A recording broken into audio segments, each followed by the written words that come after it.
गत 28 तारिख भीम आर्मी मुखिया चंद्रशेखर आजादों उपरे होइଥିବା मरणात्मक आक्रमणर विरोध में नुआपड़ा जिलापाल जरिया महामहिम राष्ट्रपति को दायपत्र गुलीमाड़ कर अपराधी को गिरफ्त कर एनएसए एक्ट रे दंडित कर चंद्रशेखर भाई को Z+ सिक्यूरिटी दि जाऊ। एने ओडिशा भीम आर्मी सभापति लंकेश्वर रावण प्रतिक्रिया देखा। के दायपत्र देछन के मंच तरफ देछन क्या थे कि दाबी देछन आपन डिमांड का प्रतिक्रिया आम एक्चुअली भीम आर्मी ओडिशा नुआपड़ा जिला एवं दलित अधिकार मंच नुआपड़ा जिला तरफ आज आसीचु।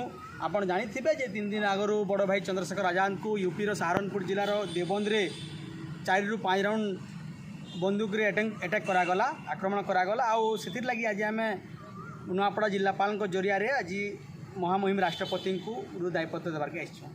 काना डिमांड काना काना रहला आपन डिमांड इटा है जे बड़ भाई चंद्रशेखर आजाद जेहेतु आज बहुजन नेतान से लगी Z+ सुरक्षा दि जाए। जेन अपराधी मैंने फायरिंग कर हत्या करवार लगी उद्यम कर यथाशीघ्र अरेस्ट करी कठोर दंड दि जाए। क्या बहुजन समाज के दबार लगी गोटे षड्यंत्र बिल्कुल सर बहुजन समाज की जेन बहुजन मुवमेंट के ओबीसी मानकर आवाज के उठाबार दबाबार लगी आदिवासी मानकर आवाज के दबाबार लगी दलित मानकर आवाज के दबाबार लगी माइनॉरिटी अल्पसंख्यक मानकर आवाज के दबाबार लगी तलितलांत करबार लगी गोटे षड्यंत्र है। से लगी बड़ भाई चंद्रशेखर आजाद के भाल